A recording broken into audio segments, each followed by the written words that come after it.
Assalamualaikum warahmatullahi wabarakatuh. Alhamdulillah, wassalatu wassalamu ala rasulillah wa ala alihi wa sahbihi wa mawalah, amma ba'd. Puji syukur senantiasa kita panjatkan kehadirat Allah Subhanahu wa Ta'ala atas segala nikmat dan karunia yang senantiasa dilimpahkan kepada kita.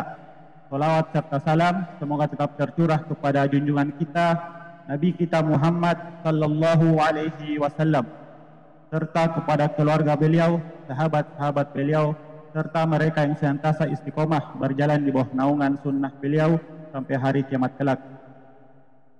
Ahlan wa sahlan wa marhaban bikum kepada seluruh peserta dalam kajian parenting yang insya Allah akan dirangkaikan dengan berbagi bersama anak yatim. Untuk memulai kegiatan kita pada pagi hari ini, mari kita membuka dengan bersama-sama baca basmalah. Bismillahirrahmanirrahim. Acara pertama yakni pembacaan ayat suci Al-Quran oleh Ananda Al-Bahri. Kepada Ananda waktu dan tempat dipersilahkan.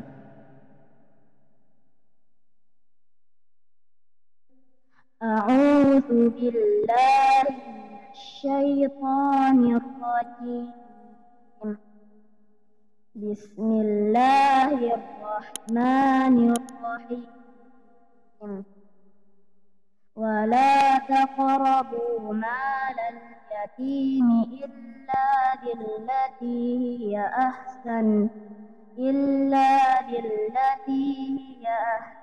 hatta yablugha ashuddah wa awfu bil 'ahd innal 'ahda kana mas'ula wa awful kayla idza kiltum wazinu bil qistasil mustaqim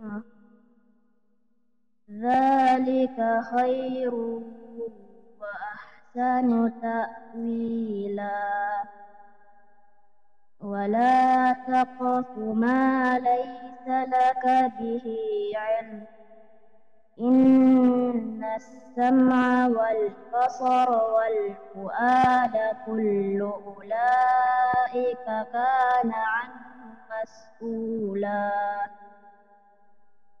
wa la tamshi fil ardi marahan innaka lan takhriqal arda wa lan tablughal jibala tula kullu dhalika kana sayyi'uhu 'inda rabbika makruha.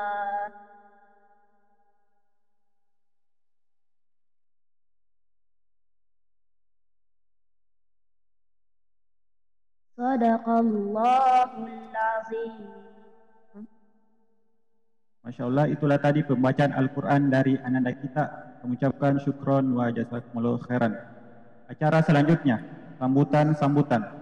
Sambutan pertama dari Direktur Utama Wahda Inspirasi Zakat, dalam hal ini Al-Ustadz Syahruddin Hafizahullah Ta'ala. Kepada beliau waktu dan tempat dipersilahkan.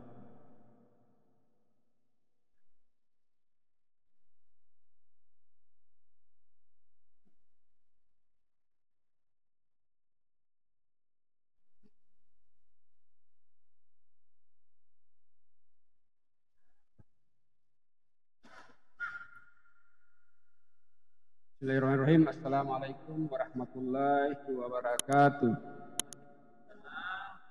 Alhamdulillahirabbil alamin.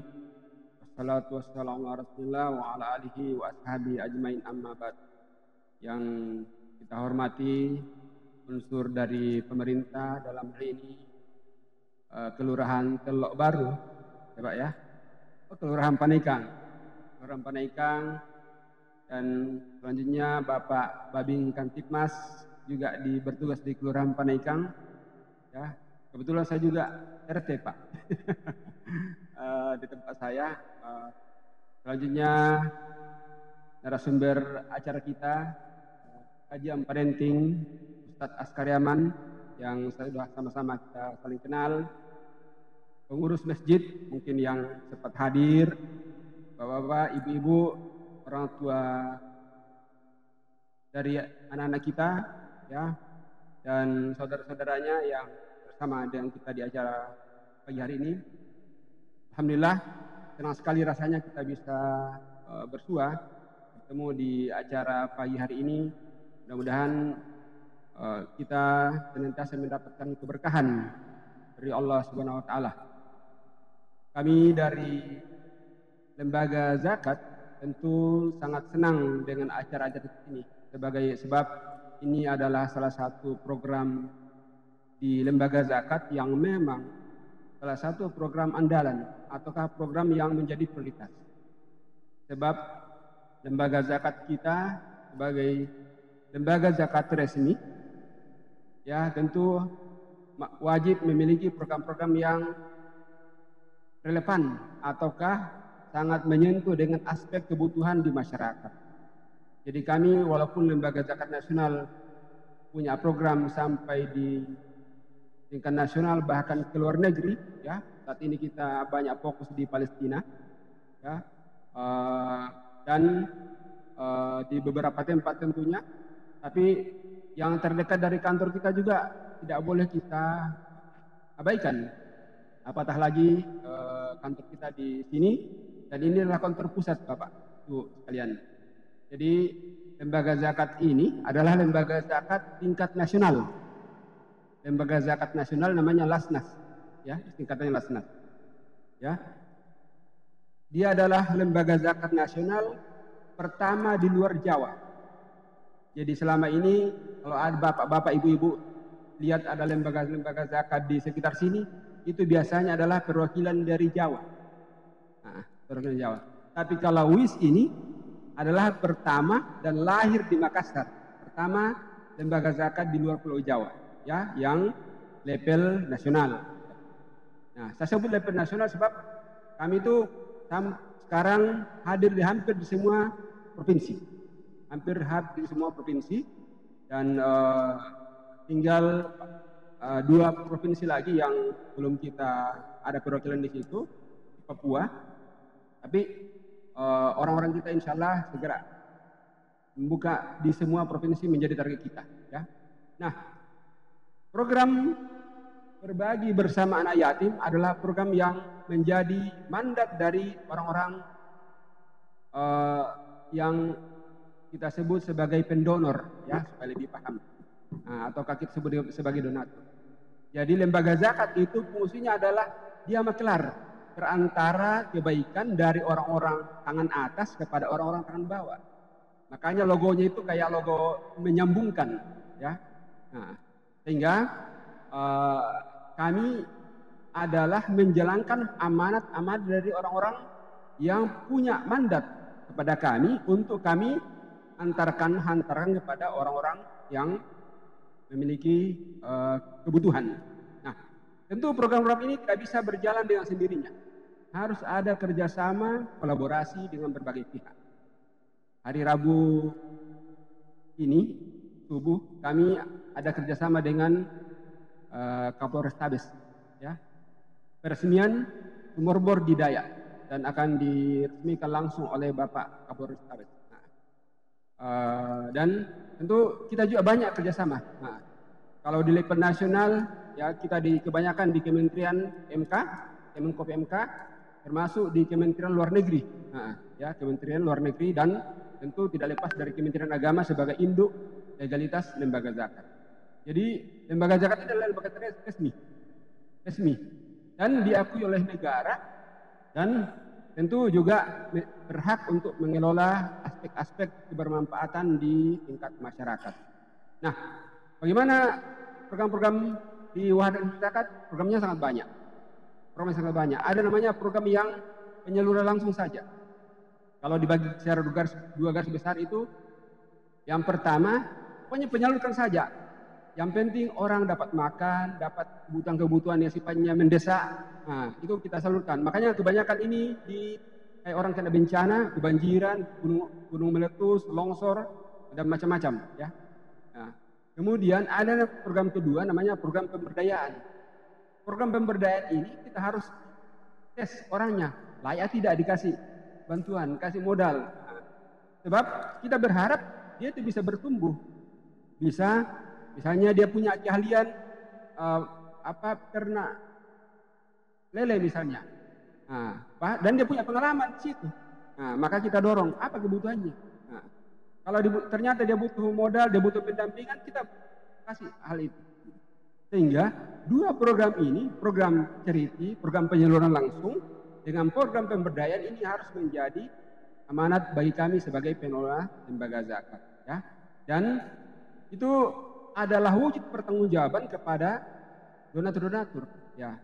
Nah, di Makassar ini, alhamdulillah luar biasa banyak orang-orang kaya ya, di sekitar kita. Namun mereka banyak belum paham dengan namanya zakat.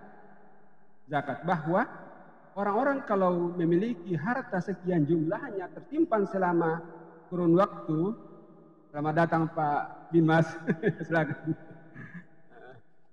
Ya, jadi orang-orang ketika memiliki harta tersimpan dalam sejumlah tertentu, kalau kita mau bahasa praktisnya sekitar 90 jutaan sekian, tersimpan selama satu tahun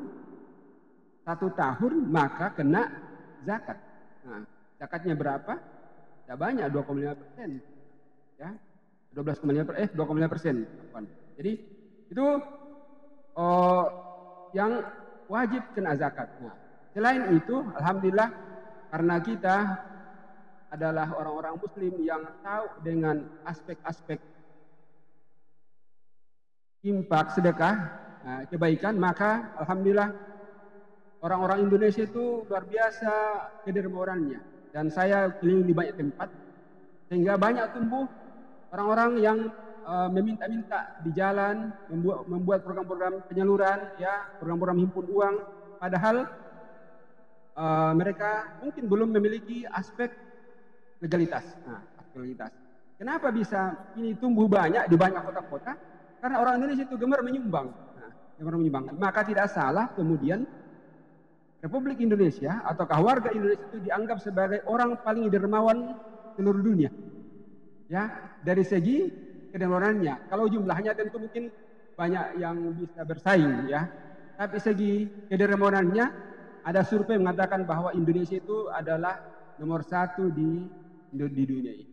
Nah, tentu ini kita bersyukur sebab kita adalah mayoritas Muslim, sehingga ini tentu tidak lain dan tidak bukan karena ada pemahaman yang kita bawa dari agama kita bahwa kita adalah orang-orang yang suka berbagi dengan orang-orang yang membutuhkan. Nah, tentu kami sangat berharap kerjasama yang terus berkelanjutan, ya, untuk kebermanfaatan dan bisa terus dikelola bersama-sama. Kami sangat terbuka ketika ada usulan dari pihak pemerintah dan sebagainya, untuk kita bisa kelola bersama-sama. Saya sendiri kemarin, Pak, itu jalan menuju Nipa-Nipa sana yang sering kebanjiran, dilewati itu ada jalan yang sampingnya itu masjid, ada 8 bulu tangkis. Itu sempit. Nah, ya. Kemudian saya usul kepada orang di sana, bagaimana kalau kita perlebar ini jalan, ya? Dari mana dananya? Dia bilang mereka mau cepat dari dananya, bilang nanti kita kelola sama-sama. Yang penting idenya dulu disepakati. Kalau idenya disepakati, bagaimana caranya untuk mewujudkan ide itu, itulah yang kita musyawarahkan. Dan insya Allah kita akan ketemu. Kalau yang penting ada gagasan, ada kemauan untuk mengelola itu.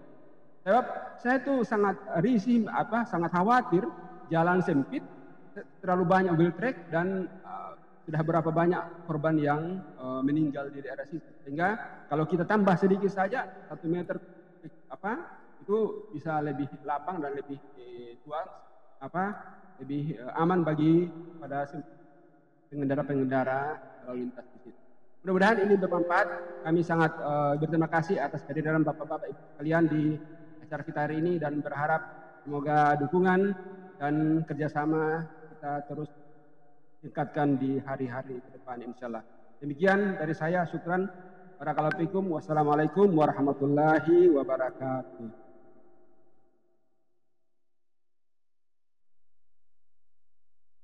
Itulah tadi sambutan dari Direktur Utama Wahda Inspirasi Zakat. Saya mengucapkan syukron jazakumullah khairan. Sambutan selanjutnya yakni dari Lurah Kelurahan Panaikang atau yang mewakili dalam hal ini Bapak Fuad Raking Bajing. Kepada Bapak kami persilahkan dengan hormat.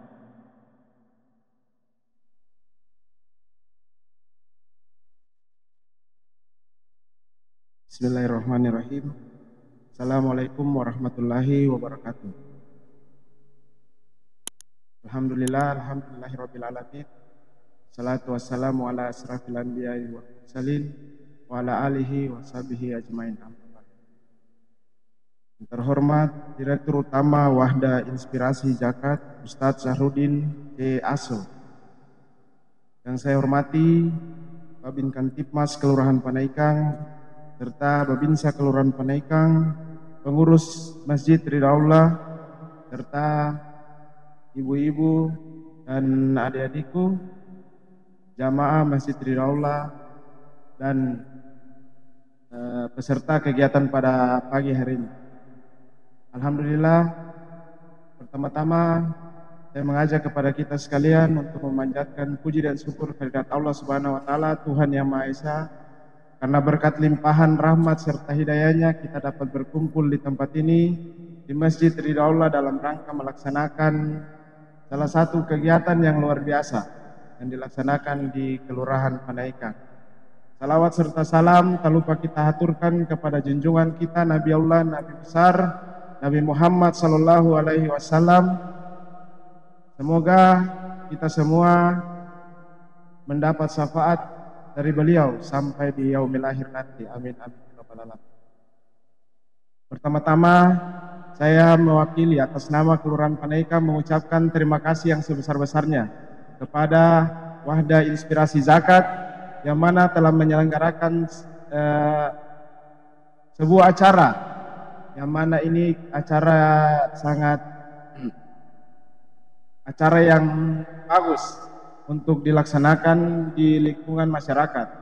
Saya berharap ke depan juga dari Wadah Inspirasi Zakat juga dapat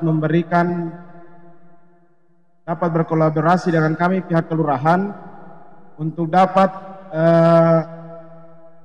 mensosialisasikan terkait zakat ini kepada warga masyarakat di Kelurahan Panaikang. Bisa kita lakukan kerjasama.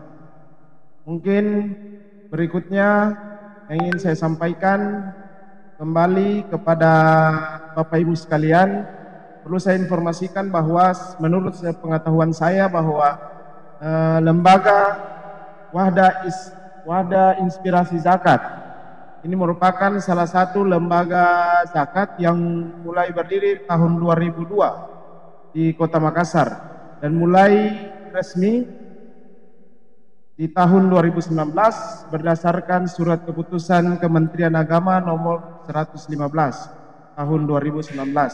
Jadi untuk Bapak dan Ibu sekalian yang ingin menyalurkan zakatnya, infak dan sedekahnya bisa langsung saja ke Wahda Inspirasi Zakat. Yang mana Wahda Inspirasi Zakat ini merupakan badan resmi atau lembaga resmi dalam pengumpulan zakat. Mungkin itu saja yang bisa saya sampaikan. Kurang dan lebihnya saya mohon maaf. Terakhir saya sampaikan kembali atau saya permintaan kami dari pemerintah setempat untuk kedepannya mungkin kita bisa adakan kerjasama dari pihak kelurahan dan pihak Wahda Inspirasi Zakat untuk memperkenalkan atau memberikan pemahaman dan pembelajaran kepada masyarakat terkait apa itu zakat, infak dan sedekah, sehingga masyarakat tidak bingung kemana dia akan menyalurkan zakat, infak, dan sedekahnya. Mungkin sekian dari saya, kurang dan lebihnya saya mohon maaf. Saya akhiri, wabillahi taufiq wal hidayah. Assalamualaikum warahmatullahi wabarakatuh. Itulah tadi sambutan dari Lurah Kelurahan Panaikang atau yang mewakili. Mengucapkan syukron wa jazakumullah khairan. Acara selanjutnya kita akan memasuki sesi materi yang insya Allah akan dipandu oleh moderator kita yakni Al-Akh Farid Rifaldi. Kepada moderator kami persilahkan maju ke depan.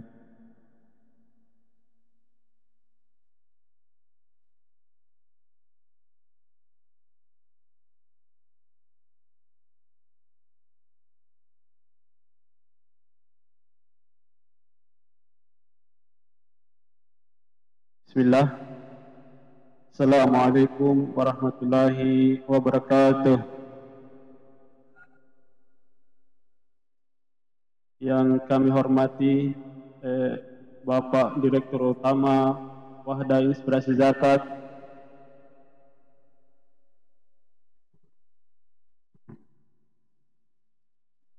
yang kami hormati perwakilan dari Lurah Panaikan, yang kami hormati juga yaitu Babinsa dan Babinkamtibmas Panaikan, dan yang kami hormati pengurus Masjid Ridha Allah, dan yang kami banggakan para adik-adik dan peserta sekalian yang sudah hadir meramaikan acara pada pagi hari yang menjelang siang ini.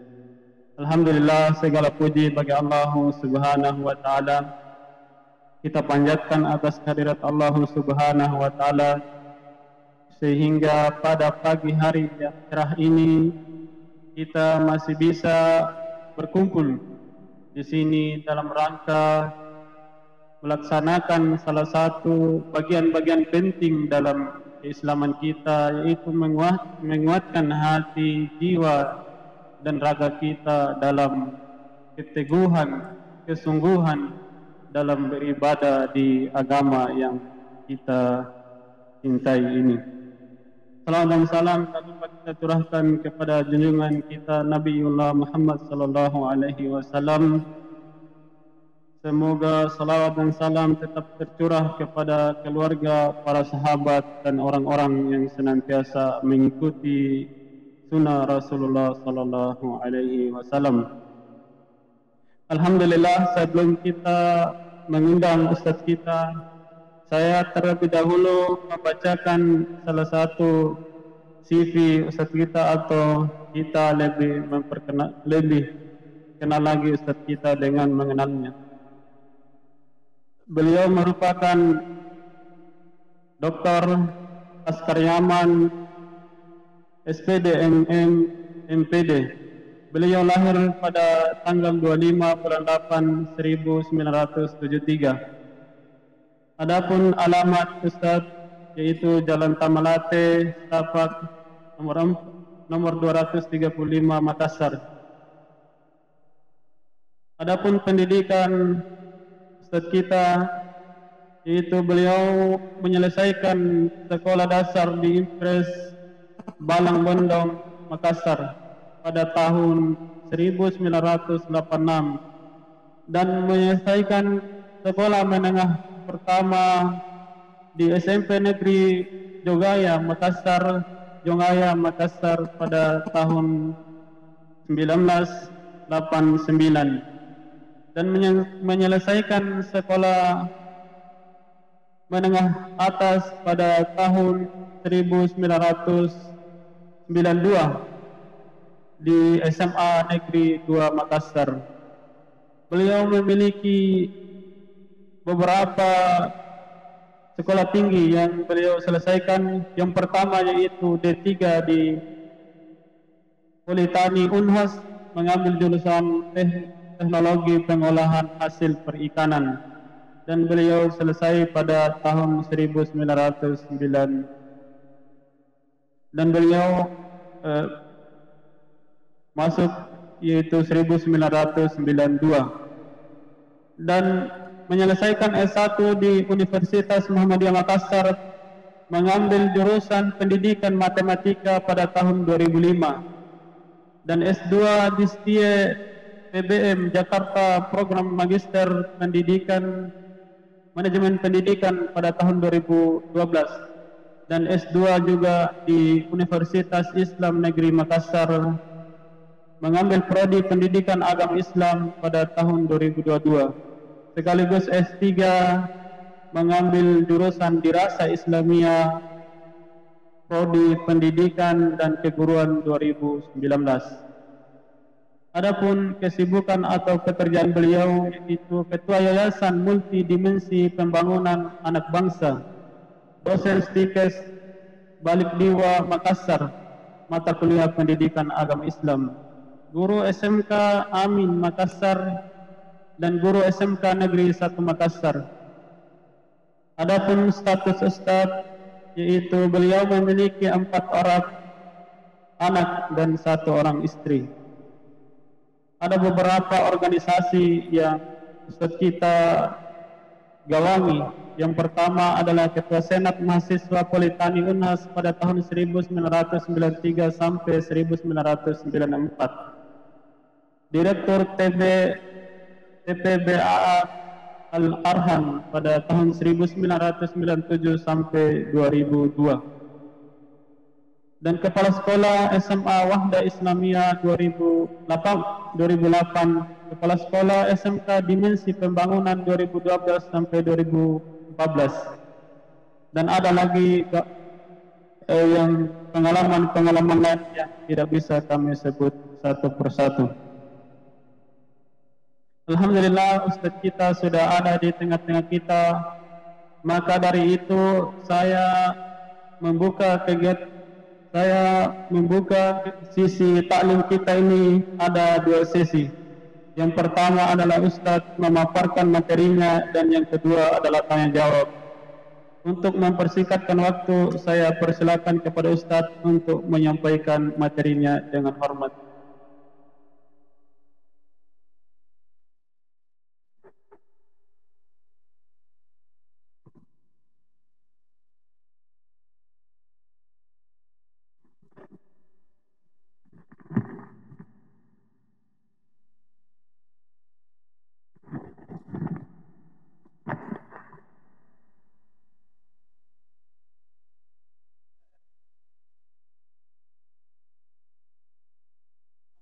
Warahmatullahi wabarakatuh. Alhamdulillahirabbil alamin wa bihi nasta'in ala umuri dunya waddin. Asyhadu an la ilaha illallah wahdahu la syarikalah wa asyhadu anna Muhammadan abduhu wa rasuluh, amma ba'd. Yang kami hormati, yang kami muliakan Bapak Direktur Utama Wahda Inspirasi Zakat Ustadz Syahruddin, yang mewakili dari Kelurahan Panaikang, Pak ya. Alhamdulillah bisa hadir dan memberikan kata sambutan. Bapak Babinsa dan Bapak Babin Kantipmas Kelurahan Panakukang nih. Alhamdulillah. Panaikang. Panaikang. Alhamdulillah. Bapak-bapak, ibu-ibu serta anak-anakku para santri rahimakumullah. Kembali kita memuji dan bersyukur kepada Allah Subhanahu wa taala, di mana di pagi hari ini alhamdulillah kita semuanya masih diberikan nikmat oleh Allah, baik berupa kesehatan, kekuatan serta kesempatan untuk kita dapat bersama-sama hadir di masjid ini mengikuti kegiatan kajian parenting yang alhamdulillah dilanjutkan dengan kegiatan berbagi bersama dengan saudara-saudara kita. Ini satu kesyukuran karena ada lembaga yang namanya Wahda Inspirasi Zakat yang mengumpulkan infak, sedekah, zakat dan berbagai macam kemurahan hati daripada kaum muslimin untuk dibagikan kepada sesama, untuk dibagikan kepada yang berhak menerimanya. Tentunya ini adalah merupakan nikmat dari Allah Subhanahu wa taala karena adanya kepedulian dari sebahagian kaum muslimin untuk mengorbankan waktu dan tenaganya dalam rangka mengelola infak, sedekah dan zakat dari kaum muslimin. Mudah-mudahan saling berbagi ini terus ditingkatkan dan digalakkan sehingga terhentaskanlah yang namanya ketidakmampuan itu sampai kepada kemampuan untuk memberi juga kepada saudara-saudara kita. Jamaah sekalian yang sama berbahagia, dan pada pagi hari ini tema yang insya Allah kami akan sampaikan adalah masuk surga sekeluarga. Masuk surga sekeluarga. Saya yakin kita semuanya menginginkan 2 kebahagiaan. Yang pertama bahagia di dunia, dan yang kedua adalah bahagia di akhirat kelak. Dan tentulah kebahagiaan yang hakiki, kebahagiaan yang sebenarnya adalah di akhirat kelak. Kalau di dunia ini bahagia itu silih berganti. Kadang susah, kadang senang. Kadang tawa, kadang ada tangis. Dan seterusnya. Inilah dunia. Tapi kita juga inginkan bahagia di dunia. Tetapi bahagia yang kita inginkan, yang tertinggi adalah bahagia nanti di akhirat kelak. Sebagaimana doa kita.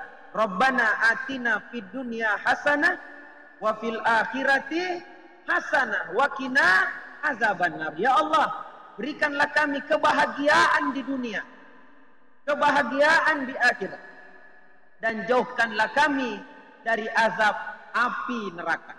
Nah, itu kita senantiasa berdoa kepada Allah Subhanahu wa taala. Bukan hanya bahagia di akhirat, tapi juga kita ingin bahagia di dunia.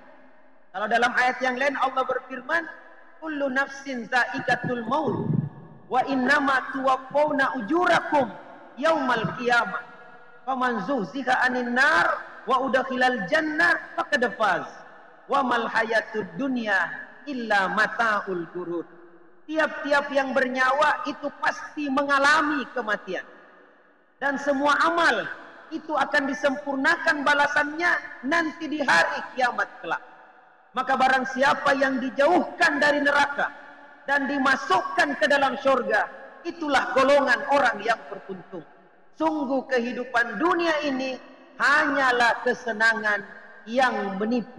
Jadi inilah yang kita kejar, Bapak Ibu hadirin yang sama berbahagia. Dan kita inginkan juga masuk surga bersama dengan keluarga kita. Jadi kita bersama-sama di dunia ini, kita juga inginkan sama-sama di akhirat kelak. Di mana di akhirat itu ada dua tempat, surga dengan neraka. Maka kita inginkan kita sekeluarga itu berada di dalam surganya. Makanya saya biasa bilang, Bapak Ibu serta jamaah sekalian, saya biasa bilang kalau kasih nasihat pernikahan, ya, dirubah itu kata-kata sehidup semati. Dirubah diganti dengan sehidup sesurga. Artinya sama-sama kehidup di dunia, sama-sama juga nanti di dalam surganya. Masa sehidup semati, sehidup di sama-sama. Kalau sudah mati, yang lalu biarlah berlalu. Nah, lupakan mati. Bahkan nasambeiki. Kita tidak mau jamaah sekalian. Kita ingin sama-sama di dunia dan kita juga bersama dengan keluarga di dalam surganya. Bisakah itu Ustaz? Bisa. Bahkan reuni terindah bukan di hotel. Ada kan biasa reuni-reuni ya? Reuni SMA, reuni apakah? Reuni Babinsa, mantan Babinsa ya. Biasa ada reuninya itu Pak. Reuni ketua RT, misalnya gitu ya. Nah, maka reuni terindah adalah reuni di dalam surga. Jadi kalau kita reuni nanti di sana, kumpul-kumpul. Kita ini dulu sama-sama ngopi-ngopi, ini sama-sama lagi ngopi-ngopi di sini. Nah gitu ya. Nanti saya tanya, mana itu Babinsanya panikah? Cari dulu. Ya, kalau dia tidak berada di sini, cari kita dan tarik kita untuk ke sini. Jamaah sekalian, jadi kita bisa reuni di dalam surga bersama dengan keluarga kita. Ada ayatnya. Nanti bisa dibuka dalam Quran surat Tur 52 di ayat yang ke-21. Allah Subhanahu wa taala berfirman, "Wallazina amanu wattaba'atkum dzurriyyatukum biimanin alhaqna bihim dzurriyyatahum." Dan orang-orang yang beriman dan yang anak cucu mereka mengikuti mereka di dalam keimanan, maka kami hubungkan mereka beserta dengan anak cucu mereka itu di dalam surganya. Jadi ini ayat menunjukkan bahwa kita bisa berkumpul dengan orang-orang yang beriman. Anak cucu kita, jadi anak kita, cucu kita, kakek kita, nenek kita, kakek buyut kita bisa bertemu di dalam surga. Reuni di surga jamaah sekalian. Tapi dengan syarat beriman. Beriman, ini syaratnya. Dan anak cucu kita mengikuti kita di dalam keimanan. Nah, di ayat yang lain ya, Allah Subhanahu wa taala berfirman di surah Ar-Ra'd 13 ayat 23, "Jannatu adnin yadkhulunaha wa man salaha min abaikum wa azwajikum wa dzurriyyatihim." Yaitu surga Aden. Jadi ada namanya surga Aden. yang mereka masuk ke dalamnya bersama dengan orang-orang yang saleh dari bapak-bapaknya, istri-istrinya, dan anak cucunya. Jadi mereka bersama-sama. Jadi ayat ini menunjukkan bahwasanya kalau kita ingin bersama di akhirat kelak, bersama di dalam surga, syaratnya adalah keimanan kepada Allah Subhanahu wa taala, dan juga syaratnya adalah bersama dengan orang-orang yang saleh. Ini jamaah sekalian yang sangat berbahagia. Oleh karenanya, kalau kita ingin bersama dengan keluarga kita di dalam surganya nanti di akhirat kelak, maka di dunia ini jaga keluarga kita dengan baik. Jaga anak-anak kita, jamaah sekalian. Jaga keluarga kita.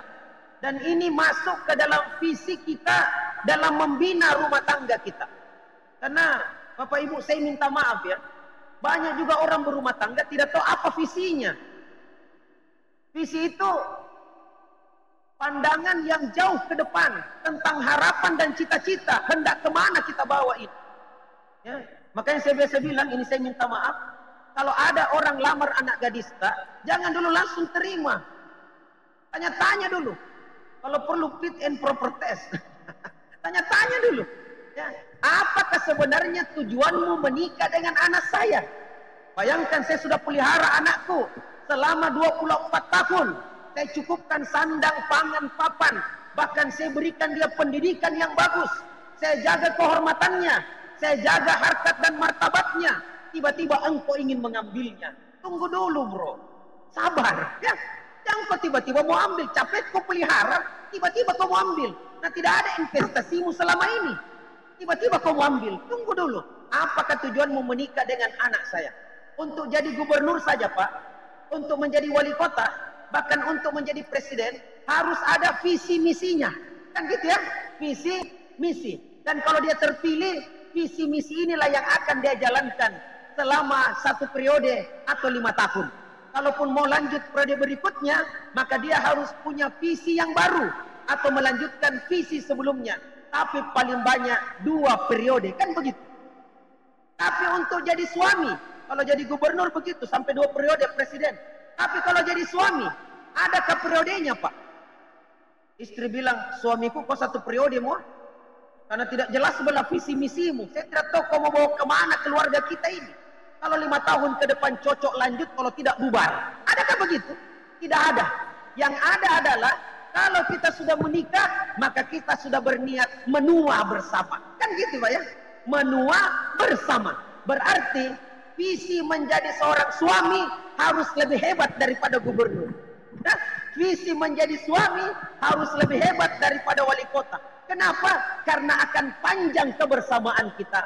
Bukan berperiode, tetapi sampai dengan ajal menjemput kita. Ini jamaah sekalian yang sangat berbahagia. Makanya saya kadang bilang Bapak Ibu sekalian, visi berumah tangga kita itu harus jelas. Apa itu? Di dalam Al-Quran. Ini juga karena kita tidak jadikan Quran sebagai pedoman tak. Itu Pak, ini saya minta maaf. Kalau berorganisasi ada namanya anggaran dasar dan anggaran rumah tangga. Begitu Pak ya? Dan kalau terjadi perselisihan dari anggota organisasi, maka selalu kita sampaikan, mari kita kembali ke anggaran dasar dan anggaran rumah tangga. Karena itu aturan mainnya. Kalau di rumah tangga kita, kalau terjadi perselisihan suami istri, kembali kemana? Kembali kemana? Adakah anggaran dasar tak?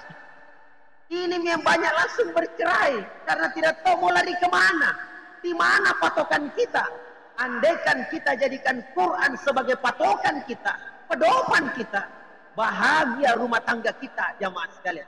Makanya kajian ini juga mengharapkan dan mengarahkanlah masyarakat kita kembali kepada Al-Quran supaya tertuntun keluarga kita, tertuntun anak-anak kita, tertuntun generasi kita menjadi generasi terbaik. Apa visi kita dalam rumah tangga? Nanti bisa dibuka Quran surah ke-66 At-Tahrim namanya, di ayat yang ke-6. Quran surah 66 di ayat yang ke-6. Di situ jelas visi berumah tangga. Allah berfirman, ya ayyuhalladzina amanu Ku anfusakum wa ahlikum nar. Wahai orang-orang yang beriman, peliharalah diri kalian dan keluarga kalian dari azab api neraka. Inilah visi kita mendidik anak-anak kita. Inilah visi membina anak-anak kita, jamaah sekalian. Bagaimana menjaga dia di dunia agar supaya nanti di akhirat itu selamat dari azab api neraka. Saya kadang bilang Bapak Ibu, Allah Subhanahu wa Ta'ala tidak pernah mewajibkan orang tua untuk menjadikan anaknya menjadi seorang dokter. Allah tidak pernah mewajibkan orang tua untuk menjadikan anaknya menjadi guru, dokter, dan lain sebagainya. Tetapi yang Allah wajibkan bagi setiap orang tua adalah bagaimana menjaga anaknya di dunia supaya nanti di akhirat selamat dari asap api neraka. Inilah yang diwajibkan bagi setiap orang tua. Artinya apa? Bagaimana caranya kita memelihara? Bagaimana caranya kita menjaga anak kita, keluarga kita dari asap api neraka? Caranya adalah adibuhu wa allimuhu. Ajarkan dia menyangkut tentang adab atau akhlak dan juga menyangkut tentang ilmu agama. Ini yang harus kita tanamkan sejak dini, sejak kecil jamaah sekalian. Ilmu agama juga menyangkut tentang akhlak yang mulia, etika, moral, karakter. Ajarkan dengan baik anak kita sedini mungkin. Jangan nanti besar, karena setengah mati maki. Kalau masih kecil-kecil begini, masih mantap jamaah sekalian. Masih mudah untuk kita arahkan anak-anak kita. Diajarkan agama, dan ini utama. Saya berikan contoh. Ini saya minta maaf ya. Saya ini guru di sekolah, guru matematika. Saya guru matematika. Itu Bu, ya, itu kita pernah belajar mengaji. Pernah kita belajar mengaji? Ini Bu-ibu. Pernah belajar ngaji? Pernah. Kapan? Waktu kecil. Kita belajar ngaji. Terpakai tidak sampai hari ini? Terpakai. Pernah kita diajar ambil air wudhu dengan guru kita dulu? Terpakai tidak sampai hari ini? Terpakai. Pernah kita belajar sholat, ruku, sujud? Pernah. Terpakai tidak sampai hari ini? Terpakai. Pernah kita belajar makan, etika makan? Makan dengan tangan kanan, minum dengan tangan, bilang ke kiri, awas tuh. Minum dengan tangan kanan. Kan kita diajar, terpakai tidak sampai hari ini? Terpakai.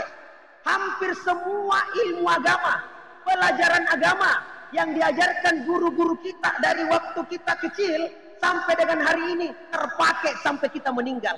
Terpakai. Begitu pentingnya jamaah sekalian. Ya. Adapun ilmu umum tidak semuanya terpakai. Pernah kita belajar, saya kebetulan guru matematika. Pernah kita belajar teorema Pitagoras. C kuadrat sama dengan A kuadrat tambah B kuadrat. Atau C sama dengan akar A kuadrat tambah B kuadrat. Pernah Ki? Pernah. Terpakai tidak sekarang? Terpakai tidak sekarang? Pernah Ki belajar trigonometri, sin cos tangan. Sini dong ke cos aku kangen. Sin 30 cos 90. Pernah Ki? Terpakai tidak sekarang? Tidak. Tapi sholat, mengaji, berbakti pada orang tua, cara makan, berakhlak yang mulia. Jadi dokter kita tetap sholat. Jadi polisi kita tetap sembahyang. Bukan berarti kalau polisi tidak berhenti sembahyang. Tidak. Tetap sholat. Jadi profesor doktor sekalipun, agama tetap kita laksanakan. Makanya ini adalah merupakan pelajaran yang sangat utama dan penting. Ajarkan jamaah sekalian. Kenapa? Karena inilah yang dia akan pakai sepanjang hidupnya. Dan ini menjadi bekal pada saat nanti meninggal dunia. Dan inilah yang menyebabkan mudah dia dimasukkan ke dalam surga. Makanya ada siswaku itu Pak marah-marah dengan saya setamat dari SMK. Ya, dia hubungi saya, dia bilang, Pak Askar, rugi selama ini belajar matematika dengan kita. Saya bilang, kenapa bisa nak? Setengah mati kita ajar Kak. Ada namanya matriks, statistika, trigonometri, kalkulus, integral, turunan, tanjakan, tikungan. Kita ajar semuanya. Sekarang saya kerja Paskar, tidak ada kepake. Bahkan kita Paskar suka hukum Kak, gara-gara saya tidak kerja PR.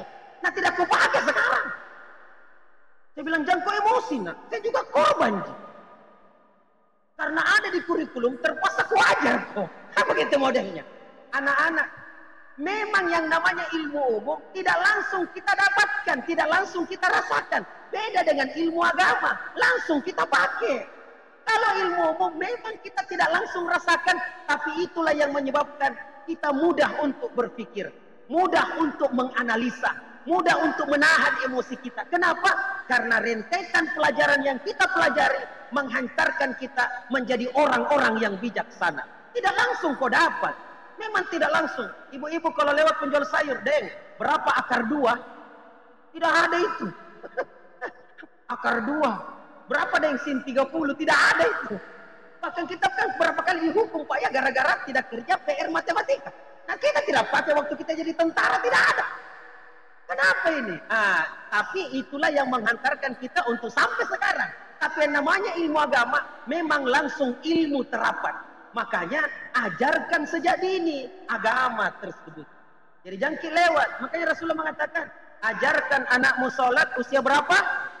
7 tahun. 10 tahun tidak sholat bagaimana? Pukul dia. Ajarkan dia ibadah. Kenapa? Karena dia pakai sampai mati, kesian. Ajarkan dia baca Quran. Karena dia akan pakai sampai mati. Bagaimana caranya sholat kalau tidak tahu baca Quran? Bapak Ibu hadirin yang sangat berbahagia. Dan ada untungnya. Kalau kita mendidik anak kita agama, akhlak sejak dini. Apa untungnya? Anak-anak kita ini, jamaah sekalian, di dunia ini, mereka inilah yang akan menjaga. Mereka inilah, anak-anak kita inilah yang akan menjaga keluarga kita. Tidak lama kita hidup di dunia ini. Kita akan meninggalkan dunia ini. Maka yang akan melanjutkan keturunan kita adalah anak-anak kita. Makanya kalau akhlaknya mulia, ibadahnya bagus, cerdas, terampil, mandiri, bertanggung jawab, tidak menyesal kita meninggal jamaah sekalian. Karena ada yang akan melanjutkan keturunan kita. Dan bersyukur ki Bapak Ibu kalau punya anak. Bersyukur ki. Karena ada juga orang mau punya anak, tidak ada anaknya. Jadi jangan ki kalau ada anak tak dikandat setiap hari. Tidak tek telinganya, jangan ki kesian. Karena banyak juga orang mau punya anak, tidak ada anaknya. Ada teman Bu, 15 tahun menikah belum ada anaknya. Kita baru 5 tahun menikah, 4 mianatta. Kayak voucher isi ulang jamaah sekalian. Ada orang umroh 4 kali bolak-balik tanah suci. Bukan hanya ibadah, tapi doa untuk minta anak. Tidak ada anaknya. Kita tidak pernah umroh, 7 anak. Mencret jamaah sekalian ya. Disentuhnya hamilnya. Akhirnya istrinya bilang, sana-sana kok dia bahaya ke kau. Ini jamaah sekalian. Jadi kalau punya anak syukuri. Kenapa? Bagaimana caranya mensyukurinya? Bina, bimbing, arahkan dia dengan sebaik-baiknya. Sebab mereka inilah yang akan melanjutkan keturunan kita. Mereka ini juga bisa mengangkat harkat dan martabat keluarga. Ada keluarga yang biasa-biasa saja. Boleh jadi kita sekarang biasa-biasa saja. Tapi kita peduli dengan anak kita. Terhadap akhlaknya, agamanya, dan juga pendidikannya. Akhirnya salah satu di antara anak kita ada yang menjadi gubernur. Makanya Ustaz, ini anak-anak kalau sudah selesai acara, foto baik-baik. Tahun berapa ini Bu? 2023. Tahun Indonesia Emas tahun berapa? 2045. Berarti masih ada Pak Babinkan Tipnas kira-kira 2045. Berarti tinggal 22 tahun ya. 22 tahun. Anak-anak kita ini yang sekarang 7 tahun, 10 tahun, mereka inilah yang akan mengisi jabatan-jabatan di pemerintahan. Tidak lama Bapak Babin Kamtipmas menjadi Babin Kamtipmas. Akan pensiun juga. Sebagaimana sepintar-pintarnya kita menjaga istri baru, akhirnya tua juga jamaah sekalian. Ya, jadi tidak lama Pak Babinsa, tidak lama pasti pensiun Pak Tom. Siapa yang gantikan beliau-beliau ini? Kalau bukan anak-anak kita ini. Makanya foto baik-baik. Boleh jadi di antara mereka ini ada jadi wali kotanya Makassar. Iya Pak, boleh jadi. Dan kalau jadi dia wali kota, biar Pak itu Loronte itu sempit, jadi luas. Langsung ibutas. Ya. Jangankan ada wali kota tinggal di situ, mau saja lewat langsung bagus itu jalanan. Makanya Ustaz Syahruddin tidak usah kumpul-kumpul dana itu untuk bangun itu jalan yang rusak itu. Ya, undang saja Pak Gubernur lewat di situ. Insya Allah sebentar malam butas jamaah sekalian. Ya, langsung dibangun itu. Tidak tahu siapa juga yang bangun. Jadi itu, bina dengan baik, bimbing dengan baik. Boleh jadi kita hari ini mungkin tidak punya apa-apa, tapi kita peduli dengan anak kita. Pembinaan anak kita, dialah yang akan mengangkat harkat dan martabat. Jangan kita rendahkan diri kita dan mengatakan, jangan mau ke sekolah, apa minum dapat nanti sama aja semuanya. Tidak, beda-beda kita punya masa depan. Beda-beda jamaah sekalian. Makanya banyak-banyak kita berdoa juga kepada Allah Subhanahu wa taala untuk generasi kita. Dan yang lebih hebat lagi, mereka ini sumber kebahagiaan kita di dunia. Sumber bahagia. Gembira tidak, Bu? Kalau ada di antara anak-anak jadi polisi. Gembira. Saya yakin Pak Babinsa gembira orang tuanya. Ya?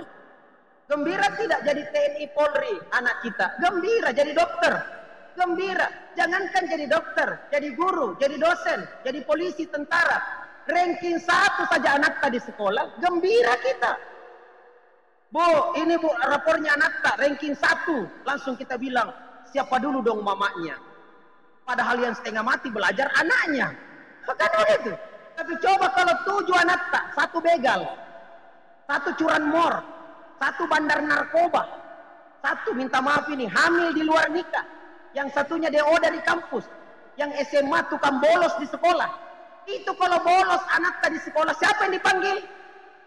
Orang tua, padahal bukan orang tuanya yang bolos, anaknya yang bolos. Kurang ajar ini anak. Tengah mati kita kerja, kita dipanggil lagi dengan orang, dengan guru. Yang paling kecil ranking 40 dari 40 siswa. Itu cilaka. Setiap ada deringan telepon selalu kita berpikir, polsek mana lagi yang telepon ini kesian. Karena kalau bermasalah itu anak siapa yang dicari? Orang tua, bukan Babinsa, bukan. Itu pun Babinsa ditelepon, ada wargamu namanya ini. Jamaah sekalian. Makanya kalau baik-baik anak tak semuanya, Pak Babinsa, Pak Kamtipmas itu tidur nyenyak di rumah. Gitu ya. Karena yang banyak masalah di masyarakat sekarang anak-anak ABG. Anak-anak ABG begitu betul Pak ya. Yang paling banyak ini di polsek-polsek ini anak-anak ABG. Tahu ABG Bu? Anak baru baka. Usianya itu antara berapa Pak? 14 sampai dengan 19 tahun. Ini anak-anak begini kalau tidak dijaga dengan baik, dibina dengan baik, bahaya jamaah sekalian. Menjadi sumber keresahan di tengah-tengah masyarakat. Makanya jaga anak tak. Kenapa? Karena dia bisa mengangkat harkat dan martabat keluarga dan juga menjadi sumber kebahagiaan di dunia. Bahkan lebih hebat lagi adalah anak-anak ini bisa menjadi investasi pahala untuk kita walaupun kita sudah tiada. Waktu kita masih hidup, masih bisa sholat dapat pahala. Masih bisa mengaji dapat pahala. Masih bisa beramal dapat pahala. Tapi kalau sudah meninggal dunia, tak satu pun amal ibadah yang mampu untuk kita lakukan. Namun tidak usah khawatir. Walaupun jasad kita sudah berkalang dengan tanah, walaupun nyawa kita sudah berpisah dengan jasad kita, ada amal yang kita titip di dunia sebelum kita meninggal dunia yang akan terus mengalirkan pahala kita walaupun kita sudah tiada. Jadi mungkin usia kita di dunia cuma 70 tahun, tapi pahala yang kita dapatkan boleh jadi bisa ratusan tahun, bahkan ribuan tahun. Apa yang menyebabkan itu? Rasulullah bersabda, "Iza matal insan, in kata amaluhu illa min salas, sadaqatin jariyah, aw ilman yuntafa'u bih, aw waladun saleh yad'ulah." Jika meninggal manusia, maka akan terputuslah amalnya dengan dunia kecuali 3. Jadi ada 3 yang tidak putus Bapak Ibu sekalian, serta anak-anakku sekalian. Ada 3 yang tidak putus walaupun kita sudah meninggal. Ada 3 amal yang tidak putus pahalanya walaupun kita sudah tiada. Apa itu? Yang pertama adalah apa tadi Bu? Sedekah jariah, sedekah harta yang kita infakkan di jalan Allah. Luar biasa. Kalau ada kelebihan harta kita infak, berikan kepada WIS, Wahda Inspirasi Zakat, dibantu untuk pembangunan masjid.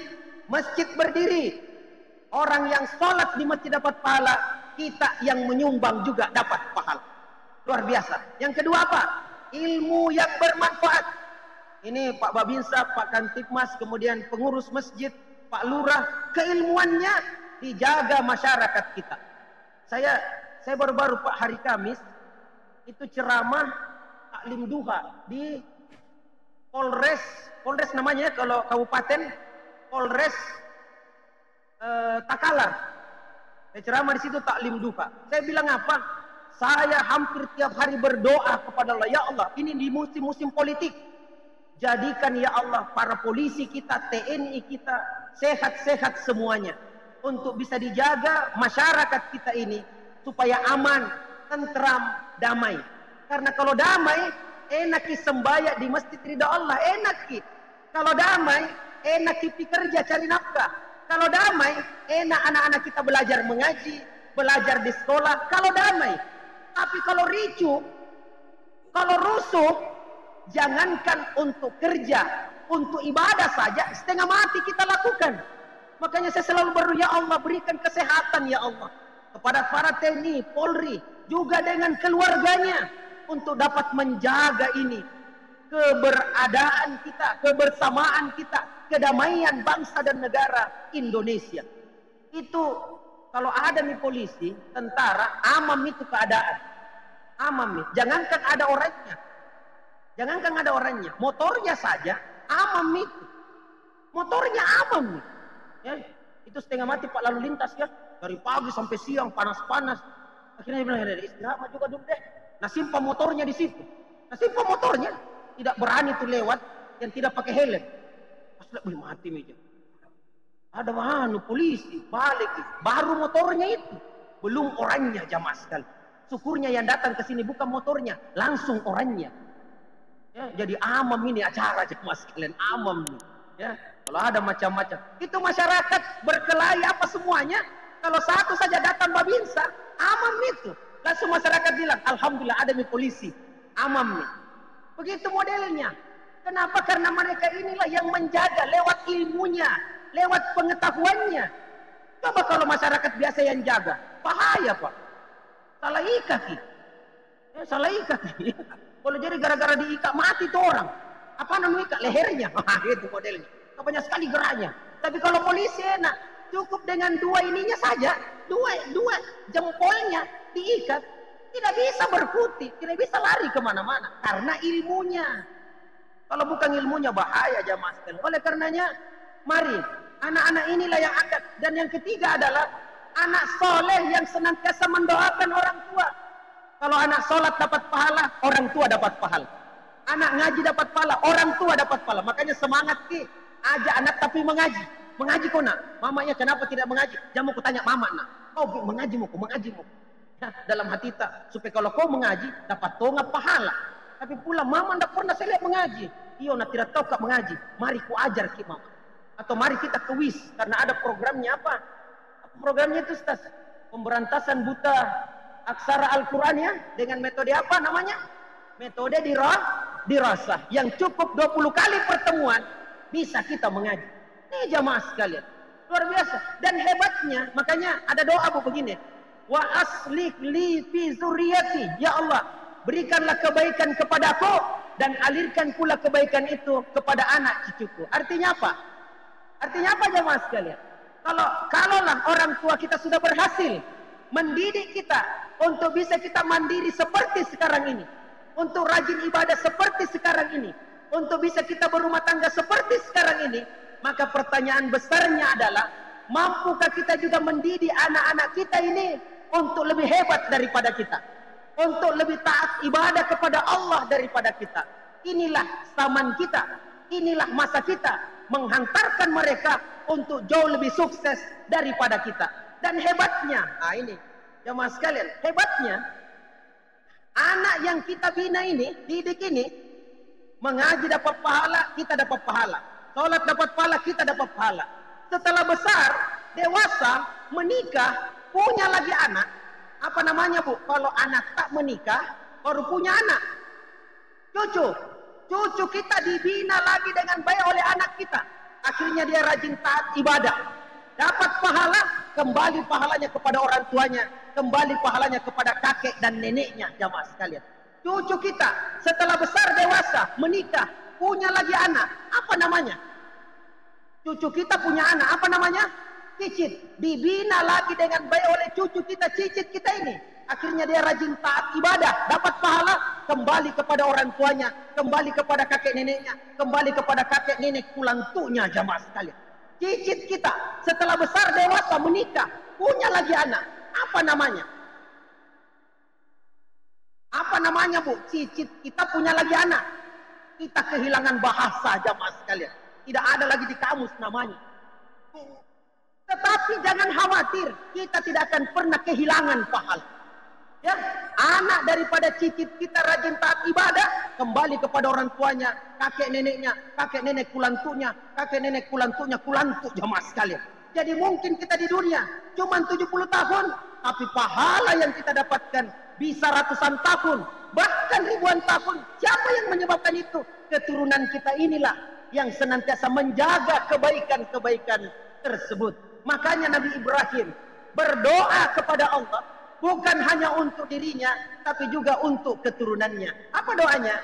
Rabbi ja'alni muqimas shalah wa min dzurriyyati Rabbana wa taqabbal du'a. Ya Tuhanku, jadikanlah aku beserta dengan keturunanku orang-orang yang senantiasa mendirikan sholat.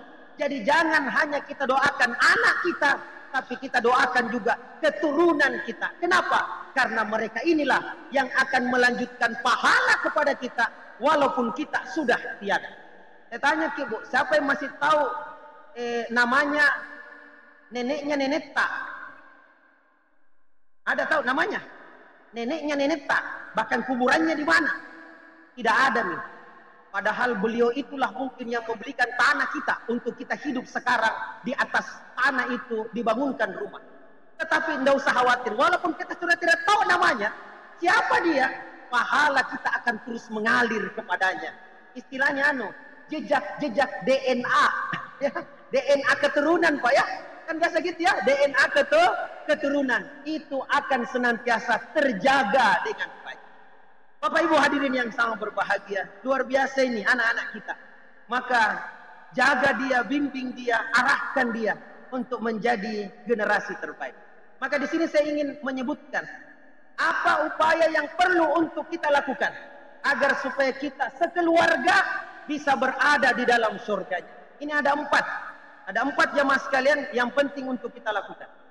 Ini saya Pak, saya minta maaf ya, saya ASN ini, abdi negara. Di musim politik ini Pak, tidak boleh angkat-angkat tangan macam-macam. Ya, begitu Pak ya. Ada aturannya.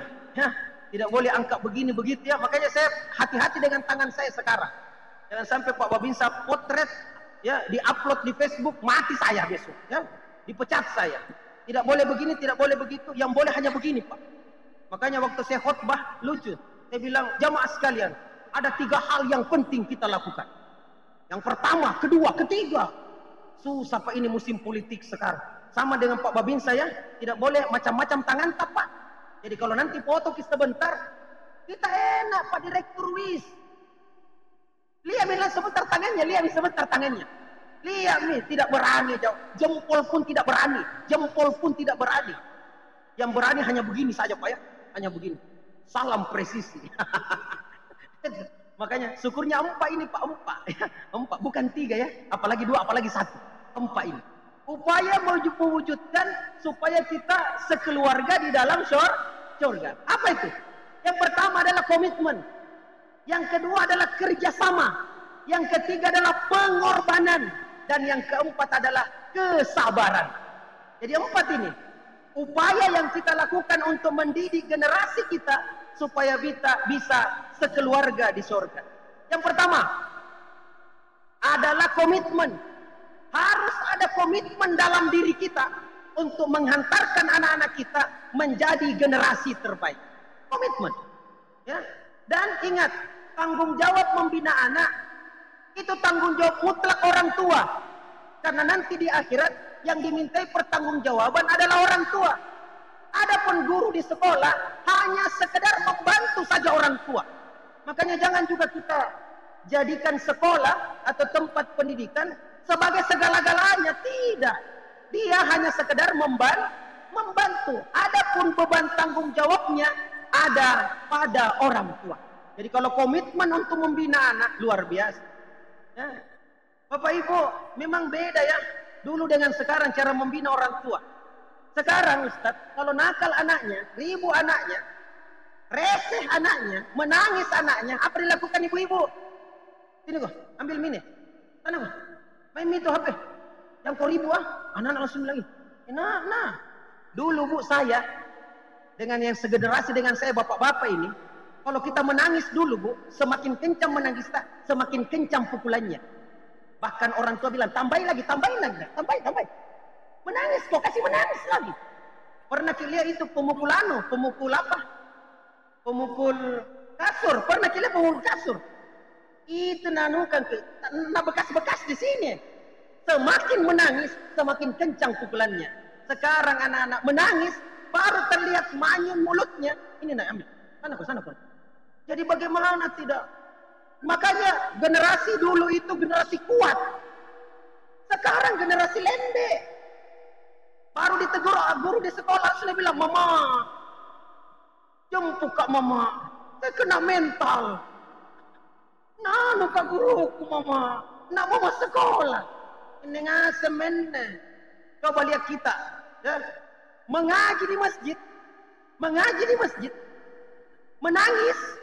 Pulang ke rumah ditambahi. Makanya kita dulu kalau menangis di masjid, kita hapus air mata kita sekering-keringnya. Supaya kalau pulang tidak diapa-apai. Sekarang Pak, ya Allah, dicubit anaknya di masjid. Pulang ke rumah, satu kampung datang ke masjid. Lengkap dengan nenek kakeknya.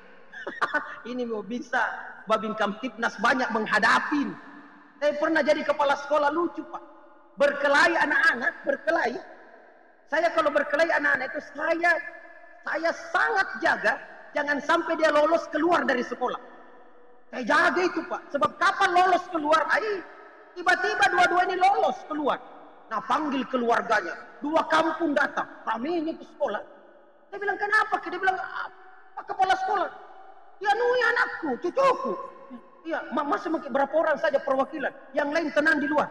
Biar kita selesaikan. Pas masuk ke ruangan saya, kedua kubu, langsung dia bilang yang satu, kenapa kira di sini? Dia bilang cucuku dipukul. Cucumu pernah. Keluarga kalau begitu. Akhirnya aku panggil itu anak yang berkelahi. Saya bilang, woi keluargamu ini. Hari Senin Pak upacara, saya amanat pembina upacara. Saya bilang begini, anak-anakku sekalian, kalau kalian ingin tahu siapa keluargamu di sekolah ini, nak gampang. Berkelahi mau. Datang itu keluargamu ya. Jadi begitu modelnya jamaah sekalian. Inilah yang terjadi anak-anak kita hari ini. Senggol, benjol. Pendek otaknya, nah kita panjang. Makanya jangan kita perparah kondisi ini. Ini Bapak Ibu hadirin sama komitmen untuk bagaimana membina anak-anak kita. Tidak ada itu guru mau bunuh anaknya, tidak ada. Mau diajar anaknya, mau dididik anaknya dengan baik. Ini yang pertama komitmen. Komitmen bersama untuk menghantarkan anak kita ke arah yang lebih baik. Komitmen untuk menjadi teladan yang baik. Bagaimana mungkin anak kita bisa rajin sholat sementara orang tuanya tidak pernah sembahyang? Makanya kalau kita ingin anak kita rajin mengaji, rajin kita juga mengaji. Kalau anak kita ingin rajin jaga kebersihan, maka kita yang paling pertama jaga kebersihan. Cuma memang begitu Pak ya, saya heran juga. Itu orang-orang ada di tempat sampah, nah buang yang dekat rumahnya Pak. Yang penting ada sudut-sudut. Ya, nah buang, satu. Saya selalu lihat itu, kresek merah. 1. Lewat Kak besok 3. Lewat Kak minggu depan 27. Akhirnya jadi tempat sampah. Kita orang tua tidak bisa jaga kebersihan. Bagaimana lagi anak-anak kita yang melihat itu? Ini jamaah sekalian, komitmen untuk jadi teladan. Teladan yang baik. Digugu dan ditiru. Biasakan anak dengan kebaikan. Yang kedua, kerjasama. Harus dikerjasama. Istilahnya sekarang itu bahasanya kolaborasi. Begitu Pak ya? Kolaborasi. Harus dikolaborasi. Tadi bagus sekali dari Apa perwakilan kelurahan? Sekretaris mungkin Pak ya, apa jabatan sekretaris? Insya Allah. Hah? Apa? Satu langkah lagi Pak, satu langkah lagi. Sabar Pak, sabar Pak. Satu langkah lagi. Karena saya pernah tinggal di Samata, awalnya Pak Agus Salim itu sekretaris lurah. Dan sekarang sudah jadi lurah Pak. Bahkan sudah jadi camat kalau saya tidak salah. Sabar Pak ya, sabar. Sabar Pak, sabar. Ya. Babin Kamtipmas juga sabar Pak ya. Sebentar lagi Kapolda Pak. Binmas juga. Binmas. Ya, Babin Kamtipmas juga jenderal Pak ya. Cuma bisakah? Bisa saja Pak, bisa saja. Apa sih yang tidak bisa di Indonesia ini Pak ya? Apa sih yang tidak bisa? Yang penting ada orang dalam Pak ya. Jangan dilanjut, bahaya Pak. Saya ASN kok dong ya. Bahaya. Ya mas kalian kerjasama. Coba lihat, Babin Kamtipmas, Babinsa cuma sendiri Pak. Berapa luas area kerjata Pak? Yang tanggung jawab berapa luas? Berapa kelurahan atau berapa? Satu kelurahan. Satu kelurahan itu berapa RW? 7. Berapa RT? Berarti Bapak bisa mewakili sampai 2.000 warga ya? Lebih ya? Satu kursi Pak di DPRD itu. Satu kursi. Makanya kalau ndak usah pasang di mana-mana baliho, cukup dekati Babinsa. Aman. Ya mas kalian, sendiri. Kalau tidak dibantu dengan masyarakat, tidak bisa berdaya mereka. Tidak bisa. Ya, lurah juga begitu ya. Kalau tidak bisa dibantu dengan masyarakat sekitar menjaga keamanan, maka tidak akan amanlah lingkungan kita. Harus kerja sama. Sama juga dengan di rumah kita. Bapak, mama kerja sama. Kerja sama. Jangan bapak hanya asik kerja, sementara lupa untuk dididik anak-anaknya. Kerja sama. Dan jangan Ki berani, ini saya sampaikan Ki Bu. Jangan Ki suka bertengkar di hadapan anak-anak kita. Jangan Ki suka bertengkar, itu pendidikan yang tidak baik. Kalau mau bertengkar dalam kamar Ki, kalau perlu baku banting Ki di situ, bakbuk. Tiba-tiba ada bunyi buk, pas keluar senyum-senyum. Ada apa mama di dalam? Tidak ada apa-apa, nah aman. Tapi kenapa bunyi buk? Biasa gitu nah. Ya, ada yang dipukul-pukul juga nah. Tapi kenapa tiba-tiba ada bunyi buk besar sekali? Oh itu sarung jatuh nah dari tempat tidur. Tapi kenapa bunyinya buk? Ada bapakmu di dalam nah. Tenang kok. Pas keluar ayah, langsung baku mesra lagi. Begitu. Kapan kita baku berkelahi di depan anak, ini akan merusak psikis kejiwaannya. Apalagi kalau berkelahi bertengkar suami istri, selalu dia minta dukungan. Memang tuh begitu bapakmu nak. Makanya dukung mama nak. Ketik Rex pasti mama. Ini panrasura. Jadi kerja sama. Suami berangkat kerja cari nafkah, istri menjaga anak-anak di rumah. Tapi tanggung jawab untuk membina anak juga ada pada seorang ayah. Kerja sama. Yang ketiga, pengorbanan. Harus berkorban. Ya, tidak ada itu elok mande teeco, tidak ada. Ya, ada masa kita saja kalau mau makan mie instan saja, tetap kita masak. Kalau kita ingin rasa enak, harus ada pengorbanan. Tidak akan ada hasil Bu kita dapatkan kalau tidak berkorban. Harus ada prosesnya. Makanya nikmati proses. Jangan tiba-tiba. Kalaupun tiba-tiba, boleh saja jadi. Tapi tidak semua orang. Tetapi kita yang biasa-biasa, itu harus penuh dengan pengorbanan dan perjuangan. Makanya anak-anak ini, ya begitu nih, harus berkorban.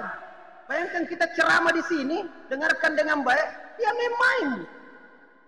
Makanya harus sabar, berkorban. Sabar. Dan ini anak-anak begini Bu, tidak lama aja main. Makanya saya biasa bilang dengan pengurus masjid, kalau ada anak-anak di masjid kodong, datang sembahyang, jangan usir Ki. Kan biasa begitu orang tua dia mau usuk sendiri. Anak-anak ribut-ribut di belakang. Memang anak-anak kenapa ribut main-main? Karena memang zamannya masanya. Anakku waktu kecil 5 tahun, lewat odong-odong. Abah, odong-odong. Saya bilang panggil Kina. Ujung lorong ini kau, panggil odong-odong. 3 kali putar, gembira dia. Sekarang sudah semester 5 mahasiswa. Lewat odong-odong depan rumah. Saya bilang, nak odong-odong nak. Ya, 10 kali putar nak. Dia bilang, "Abah, besar mak ini kau." Artinya apa? Memang ada masanya. Jadi kalau anak main-main, dijaga saja, diatur, jangan diusir pulang. Kapan kita usir pulang? Mau terek ngasem aku. Akhirnya tuan anak bilang, di rumah disuruh ke masjid. Di masjid diusir pulang. Lebih main PlayStation, tidak ada yang marahi. Padahal mereka inilah calon pewaris resmi jamaah masjid ini. Boleh jadi sekarang mereka berada di belakang. 15 tahun ke depan mereka berada di saf terdepan melanjutkan jamaah ini. Begitu jamaah sekalian. Yang masalah kalau nenek-nenek tigiti-giti di belakang. Balok-balok kementong itu karena bukan masanya. Tapi kalau begini kodong, ya Allah, boleh jadi mereka main-main, boleh jadi mereka tapi mereka mendengar. Boleh jadi salah satu di antara mereka menjadi ulama besarnya Makassar. Ditanya kenapa bisa? Karena waktu kecil saya pernah dengarkan ceramahnya Ustaz. Saya harus menjadi generasi terbaik. Begitu modelnya. Makanya saya gembira sekali kalau ceramah di hadapan anak-anak, di hadapan remaja, di hadapan orang tua. Yang selalu kuhadapi nenek-nenek, Pak. Ayo jemaah sekalian semangat. Dia bilang, tua maka Ustaz. Maka seperti bapak ibu ini ya, yang masih energik, masih semangat, yang masih punya generasi, mari kita berkorban. Korban sedikit, tapi manfaatnya jauh lebih panjang. Yang keempat, kesabaran. Sabar kita dalam membina anak-anak kita. Dengan kesabaran, wabasyiris sabirin, berikan kabar gembira untuk orang-orang yang bersabar. Orang yang bersabar, kabar gembiranya adalah surga jamaah sekalian. Mungkin inilah yang sempat saya sampaikan. Saya minta maaf karena mungkin darah tanya jawab Ustaz ya. Karena setelah ini saya harus ikut pertemuan dai. Ya, ini akhir tahun pertemuan dai se-Makassar di Hotel Maxwan. Saya minta maaf, saya sementara ditunggu juga di sana. Sehingga mudah-mudahan lah ya berberkah pertemuan kita ini, memberikan manfaat, dan kita ucapkan banyak-banyak terima kasih kepada pengurus Masjid Ridho. Alhamdulillah yang mampu untuk memberikan tempatnya ini, masjid ini untuk dijadikan sebagai tempat pengajian. Demikian pula kepada Lurah, salam dengan Pak Lurah Pak ya. Pak Lurah Panaikan deh. Masya Allah. Ini Panaikan ini termasuk rebutan ini ya. Kenapa? Karena kelas 1 Pak, kelas 1 ini dan ya berada di jalan protokol juga ya. Urip semua harja. Kita tahan saja ini jalan Pak. Maka Makassar macet langsung Pak ya. Nah, luar biasa. Ya, ada Babinsa, Babin Kamtipmas. Saya tahu sibuk sekali kita, tetapi mau juga untuk bersama-sama hadir, untuk bersama-sama dengan saudara-saudara kita dan masyarakat sekitar. Mudah-mudahan ada manfaatnya dan mudah-mudahan Allah Subhanahu wa taala memudahkan kita di dalam kebaikan. Semoga kita bisa bersama-sama dengan keluarga kita di dunia ini dan juga bersama-sama nantinya di dalam syurganya kelak. Subhanakallahumma rabbana wa bihamdik, nasyhadu an la ilaha illa anta wa nastaghfiruka wa natubu ilaik. Subhana rabbika rabbil izzati amma yasifun wa salamun alal mursalin walhamdulillahi rabbil alamin. Assalamualaikum warahmatullahi wabarakatuh.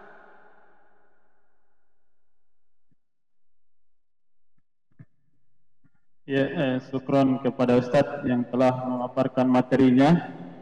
Semoga apa yang disampaikan oleh Ustadz kita bisa menjadi semangat dan menjadi tempat dan menjadi contoh untuk kita amalkan sehari-hari.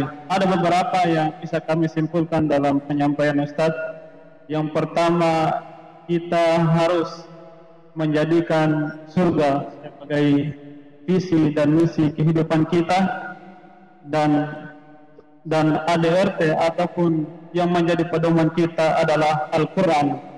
Dalam menjalankan visi dan misi ini ada 4 yang upaya yang Ustadz berikan kepada kita. Yang pertama adalah komitmen, yang kedua adalah kerjasama, pengorbanan, dan kesabaran. Mungkin itu yang bisa kami simpulkan. Lebih dan kurang kami mohon maaf, dan kami kembalikan kepada penanggung jawab kegiatan untuk melanjutkan acara ini. Subhanakallahumma wa bihamdik, asyhadu an la ilaha illa anta, astaghfiruka wa atubu ilaik. Assalamualaikum warahmatullahi wabarakatuh.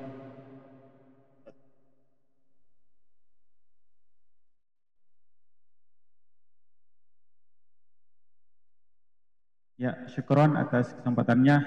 Selanjutnya kita masuki sesi foto bersama dengan tamu undangan. Pada tamu undangan kami persilahkan.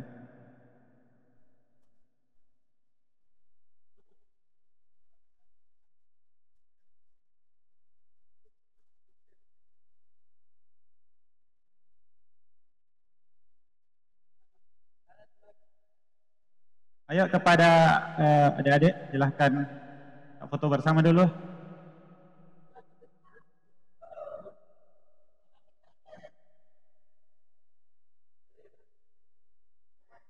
Yang akhwatnya sebelah sini kita. Oh, yang anak-anak, yang anak-anak.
Ya, silakan kepada anak soleh dan soleha kembali ke tempat masing-masing.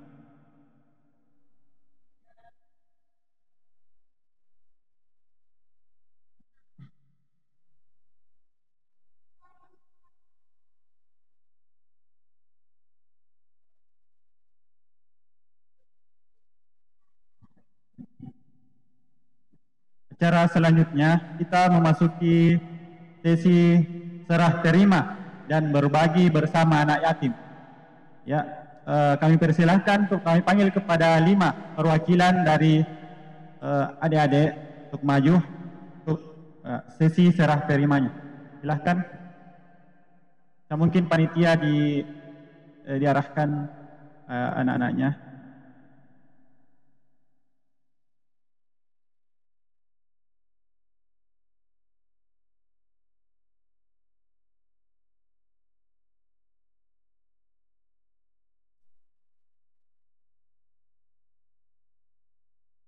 Ya, depan sini saya mungkin. Mana Mas Hari?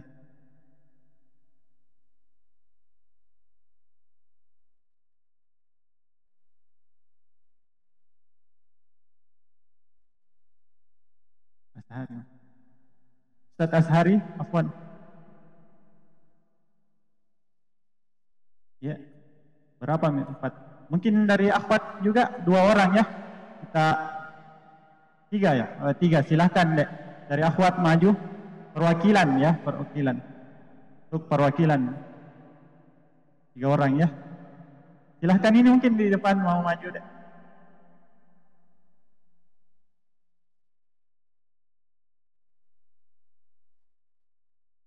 Syukron, haturkan syukron, terima kasih kami ucapkan. Afwan ucapkan afwan, khilaf mohon dimaafkan. Yang pertama kami undang dari perwakilan dari Kelurahan Panikang untuk memberikan ya, pada anak-anak kita. Afwan, khilaf mohon dimaafkan. Hari-hari kita banyak dosa, jaga lisan dengan bertaubat. maksiat tercipta tanpa terasa. Zikir nama Allah disebut, syukron haturkan, syukron. Terima kasih kami ucapkan, afwan ucapkan, Dari selanjutnya dari meminta panikan untuk memberikan. lelah jasad mengejar dunia, lisan jangan lupa berzikir. Jika terjatuh dalam perkara, segera kita beristighfar. Syukron haturkan, syukron. Terima kasih kami ucapkan, afwan ucapkan, afwan. Khilaf mohon dimaafkan. Indahnya hidup dengan ukhuwah. Selanjutnya kami persilakan kepada Rabin Kamil Ibnas untuk memberikan anak soleh saya. Sikap dalam muamalah, indahnya hidup lapangnya hati. Syukron haturkan, syukron. Terima kasih Selanjutnya kami kami undang Direktur Utama afwan ucapkan, afwan. Wahdain Firazat Zakat untuk Khilaf mohon dimaafkan. Syukron haturkan, syukron. Terima kasih kami dan ucapkan. terakhir kami undang kepada pengurus Masjid Ridha Allah memberikan kepada anak soleh saya. Khilaf mohon dimaafkan.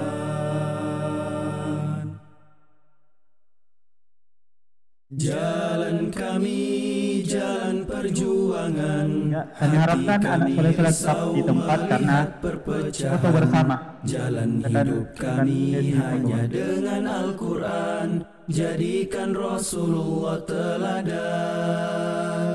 Hari-hari kami isi dengan tarbiyah. Bukan berarti kami lupa dengan dunia. Waktu-waktu kami isi dengan berdakwah. Prestasi kami juga juara. Janganlah risau, janganlah susah, janganlah galau, janganlah resah. Ya, silakan ada anak soleh dan solehah maju lagi. Ya, menjadi generasi rapi ya, tidak rapi untuk baris-baris rapi. Bergandeng tangan, rapi menggalang pemuda di sini yang dalam persatuan. Semangat pemuda, wahda Islamiyah, bertaut hati membangun ukhuwah. Bersama kita menata dunia, kirap pemuda wahda Islamiyah. Tarbiyah menjadi tugas kita bersama, bekal perjuangan di medan dakwah. Janganlah risau, janganlah susah, janganlah galau, janganlah resah. Belajar Al-Quran, sunnah Rasulullah, menjadi generasi ahli ibadah. Bersatu padu, bergandeng tangan, menggalang pemuda dalam persatuan. Semangat pemuda, wahda Islamiyah, bertaut hati membangun ukhuwah. Bertaut hati membangun ukhuwah.